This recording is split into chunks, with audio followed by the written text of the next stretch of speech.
Good Friday morning, friends. Welcome back for another episode of the Finding God in the Dark podcast. My name is Don. My name is Jonathan.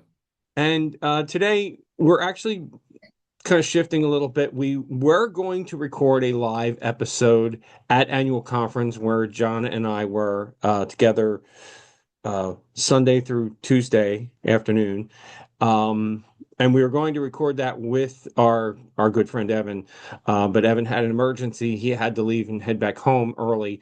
So we're going to save the film that he picked, which is Labyrinth. We got that kind of in our back pocket for now, for when Evan's available to be with us because he picked the film. And we shifted gears to watching The Smashing Machine, which is an A24, another A24 film. Yeah. They're becoming something big right now. A24 is. Yeah. This stars Dwayne Johnson. Some of you may know him as The Rock, and Emily Blunt. It is a based on a true story.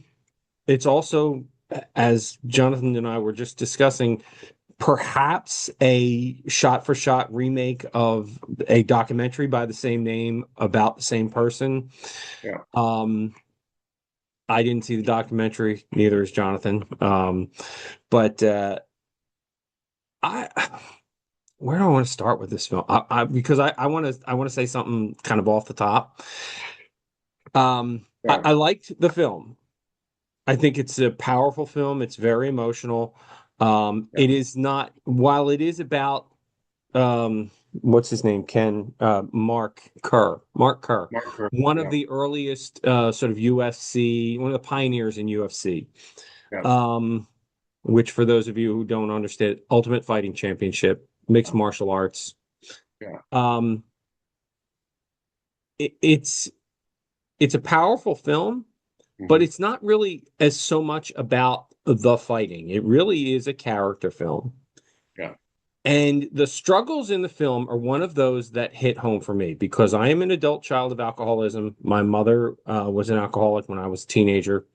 Yeah. Um, and, it's films like this and films like, I don't know if you've ever seen Flight, the Yeah. Denzel Washington film. That Yeah. film tore me up. Yeah. Okay. It's not a particularly great film, it's a good film, Yeah. but just the struggle of the main character with alcoholism in Flight, the struggle of the main character in this film with pain medication, Yeah. Yeah. those stories just rip me apart because it's like tearing a band-aid off. um so I wanted to get that away, out of the way up front. Yeah. um where do you want to start on this as far as the themes go? In terms of the themes, I thought it interesting to mention of it was toxic relationships. I mean, um, Yeah. the Mark Kerr character is in just a downright unhealthy relationship with a woman that he ultimately marries. He didn't marry in the film, but he marries her in real life, Hmm. Dawn.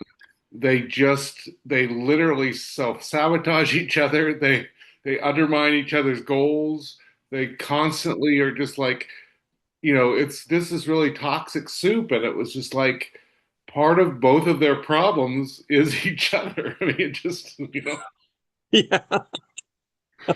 Yeah, it is. And that's another part of this film that makes it such a powerful story. yeah, Is this relationship that's just. I think Emily Blunt was phenomenal in this role. yeah, First off, because initially I didn't know who she was. Like I yeah, didn't know who the actress was. I'm watching the film and going, I thought that was Emily Blunt. That doesn't look. That's yeah, It's her. yeah, yeah, And you kind of catch on to it as you go on the film, but she's British, right? yeah. Or Australian. I mean, she has an accent in real She's life. British. Yes, she's British. Yeah. Yeah, There's no trace of that. She does the, you know, what is it? yeah, She's supposed to live in Arizona. So, yeah, Western US accent yeah, yeah, phenomenally. yeah, But in a lot of ways, it reminded me, her acting performance in this film reminded me of like anytime you see Gary Oldman in a film. She Yeah. disappeared in the role, Yeah. Yeah. you Absolutely. know. Um, but you're right.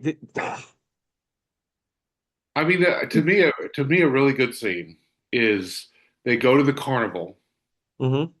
Mark Mark is a guy who literally goes into rings and beats people up and gets beat up, and yet he's nervous about going on the gravity machine Yeah. thing, the spinning machine, Mhm. and she just they show her in it like going crazy, like turning like gravity pushes you back so you can go different ways. Most people just stand in place and kind of scream.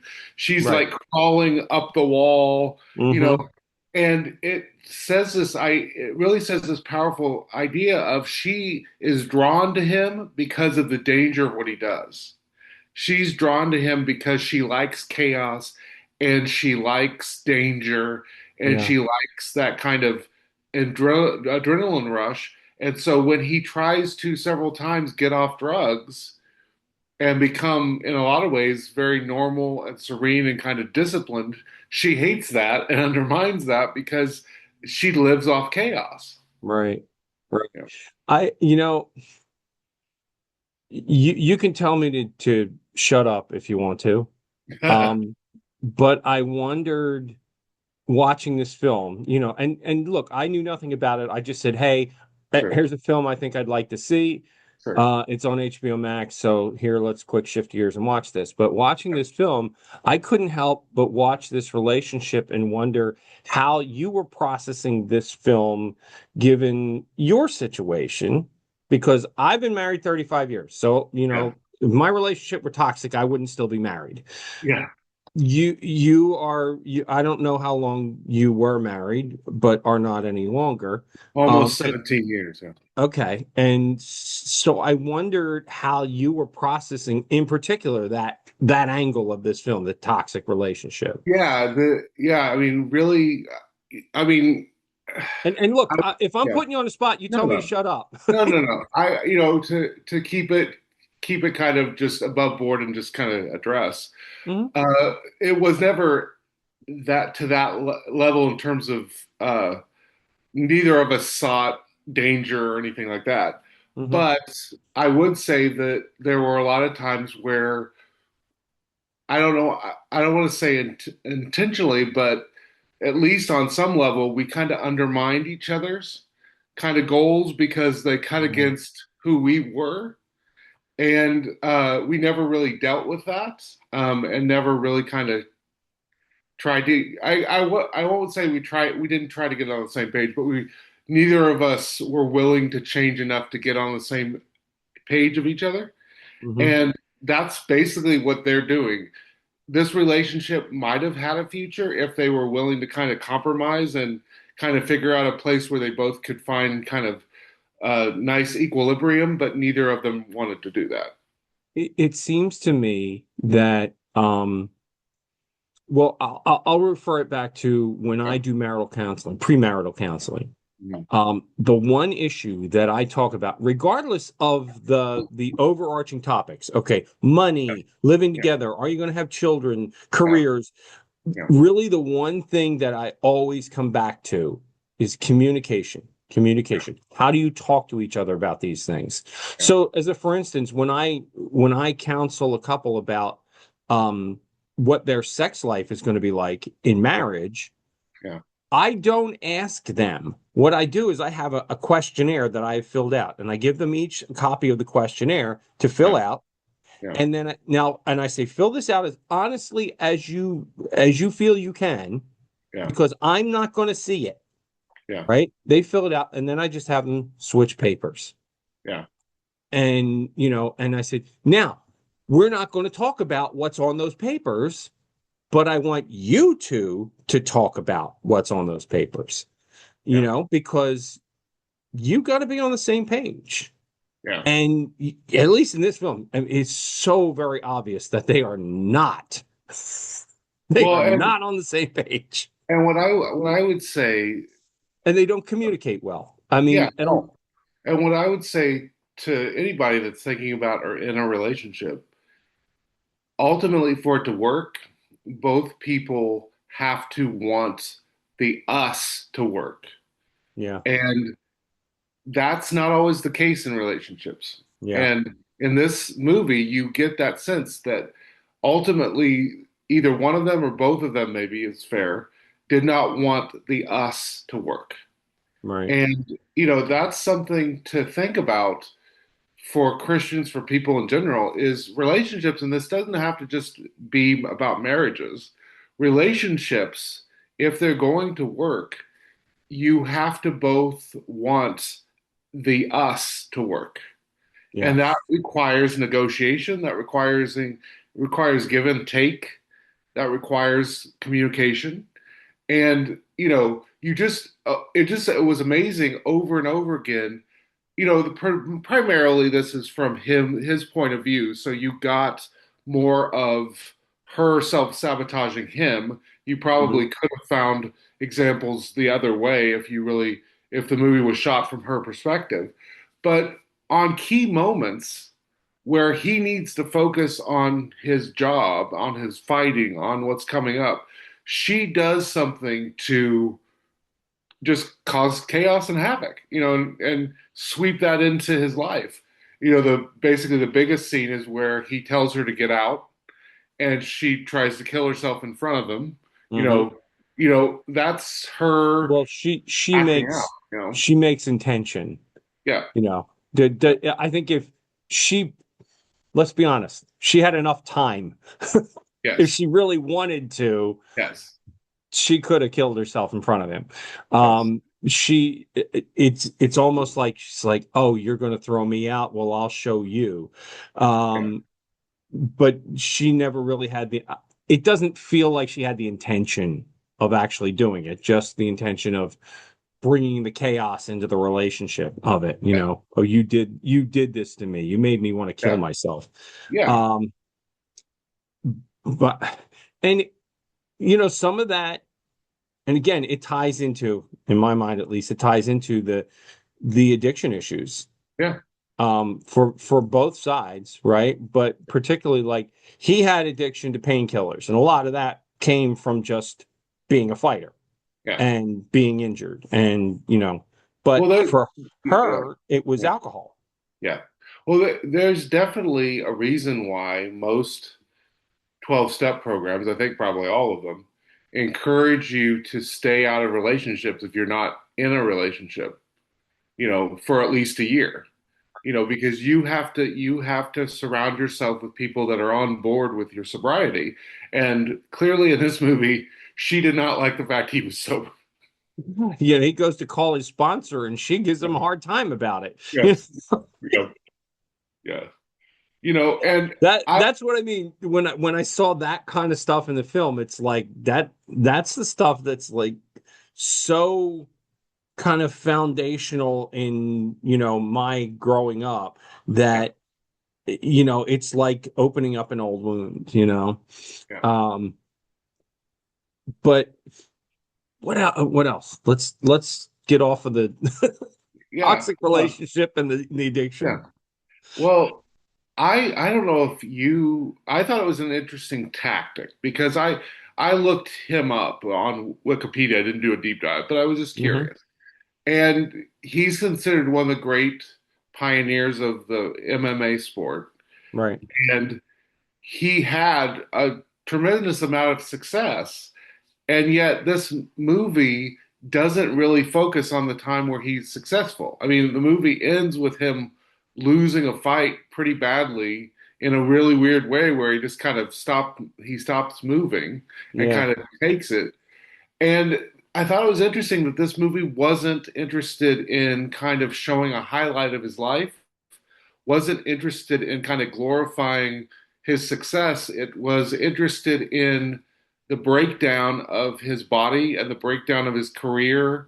And it even ends with him going through the grocery store, like in real life. Yeah, You actually him, see the not real the life actor guy. anymore. Yeah. And it's not this weird scene. It's not like you would assume like an end scene like that. If I told you at the end of the movie you get to see like for 3 minutes the actual Mark Kerr, I would have assumed, you would have probably assumed, oh, it's at like a dinner where they're honoring him, or it's him signing autographs for a fan, or it's him working someone out at the gym. No, it's literally 3 minutes of him walking through the grocery store. Grocery store, paying for his groceries, putting them in the truck and driving away. Yeah, Yeah. that's it. And You know, you know what's, but I think that's a statement though. yeah, That's a statement that says that yes, Mark Kerr was a pioneer of MMA, yeah. but he's just a guy, you Yeah, know? and he didn't get much out of it because, like, he's not driving a really fancy car. No. He's shopping. He's not shopping. He's doing his own shopping. That's a good indication, Yeah. right? Yeah. Extremely rich people don't do their own shopping usually. Exactly.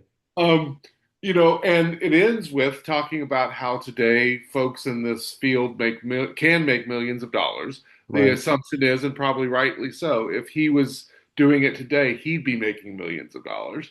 But he's, basically an average schlub, doing his own groceries Hmm. and, you know, kind of walk into the car and this idea, and then again, it fits in with the end of the movie is an interesting, or well, the end of the kind of the action is you see his friend, also named Mark Coleman.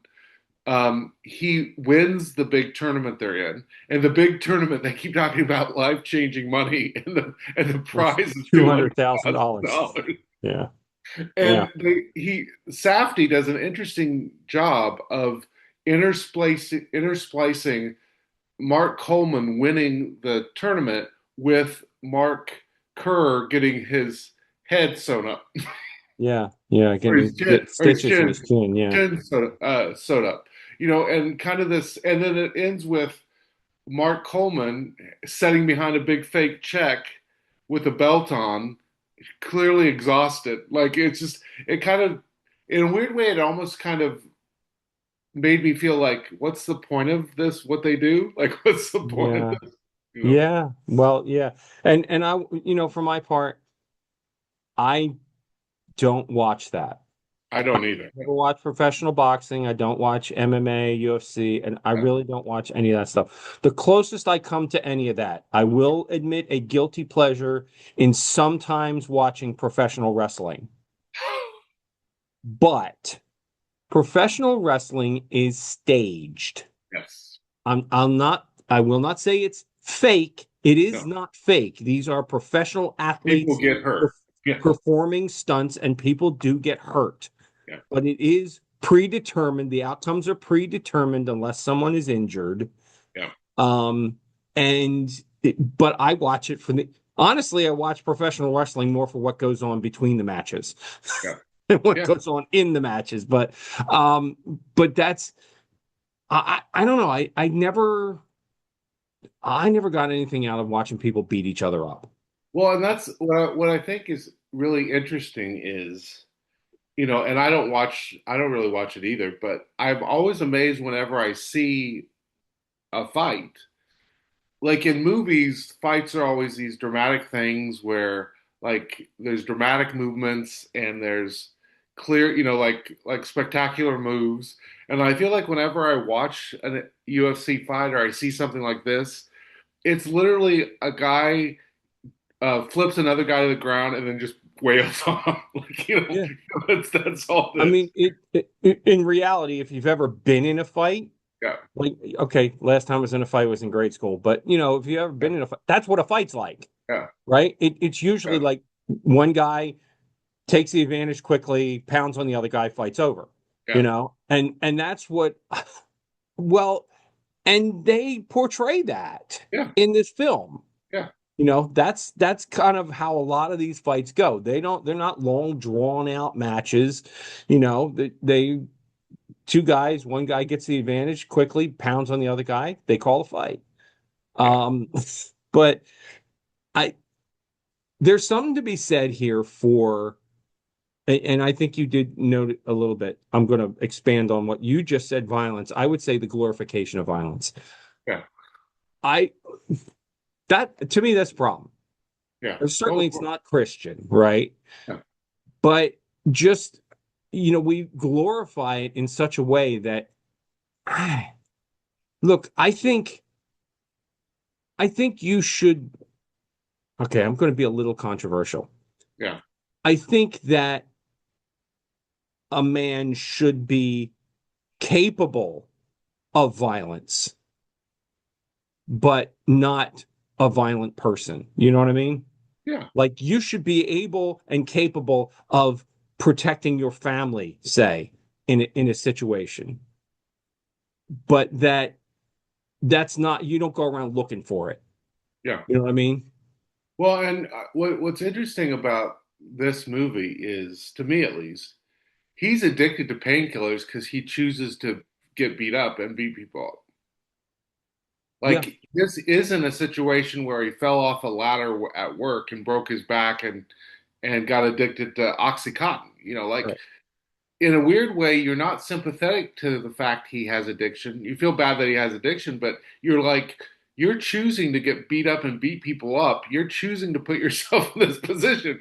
You're Fair. choosing to rip your muscles apart, and no wonder they're in pain. Hmm.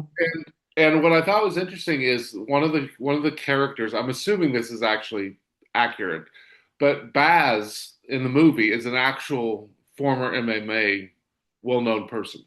Hmm. And there's a scene in which he is training Mark, and he rips something or uh, aggravates an old injury, and he goes, "Oh my God, I'm going to be in pain for like an hour and a half."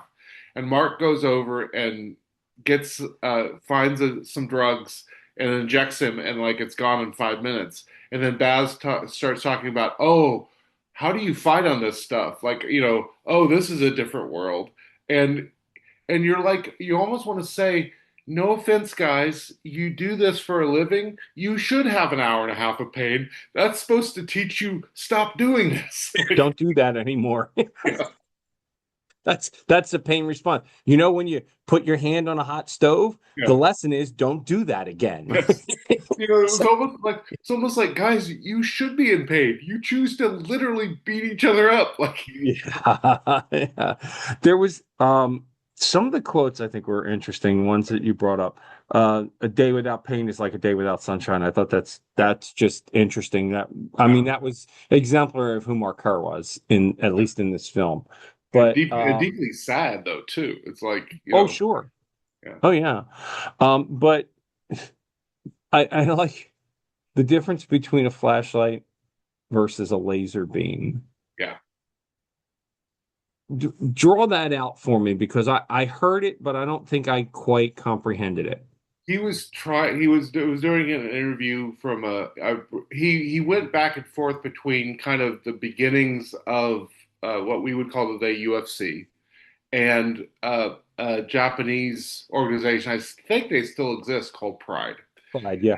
Same thing doing, and so he's being interviewed by a Pride reporter, and he tries to argue, "Hey, if I'm not completely focused, I'm going to get hurt." And he's like, if I'm not on my game thinking about winning, because the guy asked him, like, what if you lose? He's never lost. At this point, he's Mhm. never lost a fight.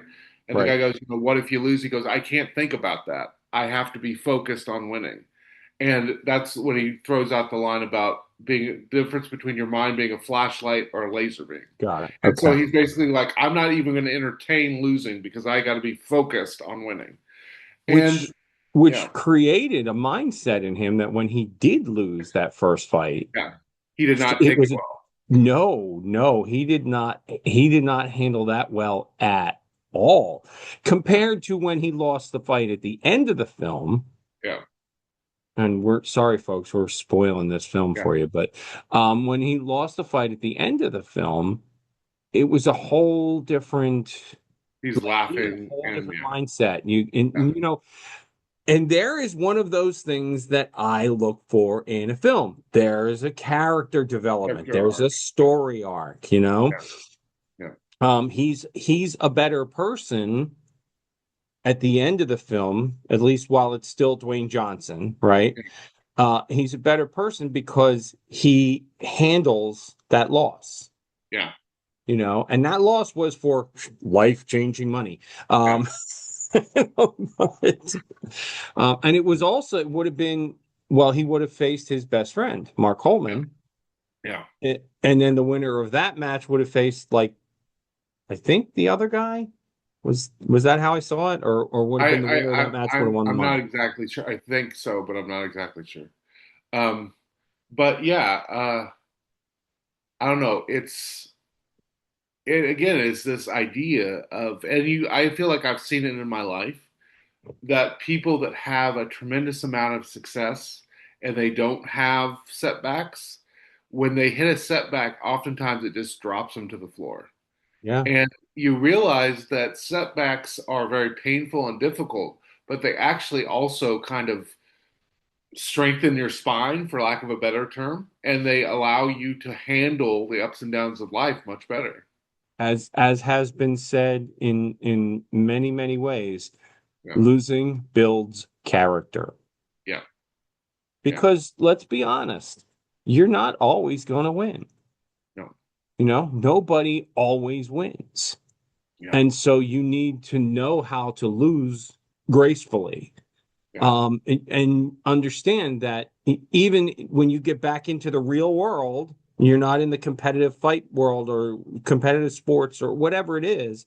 When you yeah. get back in the real world, not everything's going to go your way. No, And you need to take those setbacks gracefully. yeah, yeah, Um, so that is, I mean, in a way, it's kind of a lesson you hope that kids learn that it's not something that adults are learning, yeah, but at least there is that, for me, at least there's that character development, that story arc in the film that he's a better person at the end than he was at the beginning. And even though at the beginning he was undefeated and he was, yeah, this sort of superhuman fighter, yeah, um, but because of the losses, and not just the losses in the ring, but the yeah, losses in his life, yeah, he's a better person at the end. yeah, That's good stuff. yeah, And yeah, maybe that's why I like the film. yeah. Yeah, I mean that idea of um, you can be better off dealing with your demons, I think, is an important idea. You know, in a lot of ways, the pain meds and the drugs were keeping him from dealing with loss and pain and difficulty Mhm. and kind of the toxic realities of his relationship, right? Yeah. Like they were numbing him to life. He wasn't actually present. And I think part of what the movie seems to want to indicate is even in losing, he's at least present and he's in the moment.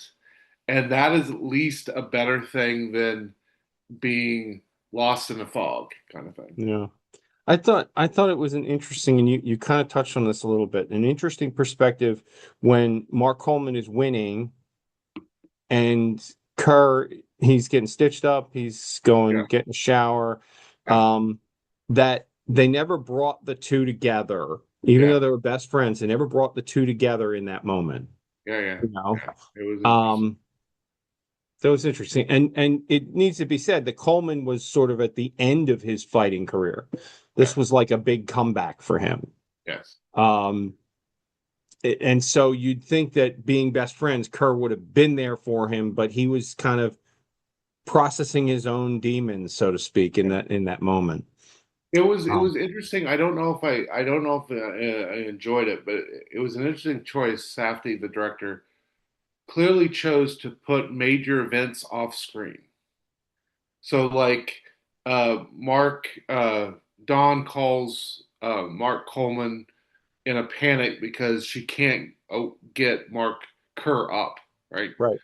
But we don't see any of that. She's just on the phone, you know. You don't see Um, him, because I'm watching it going, why are you calling him? Call an ambulance. What are you? yeah, yeah, yeah, yeah.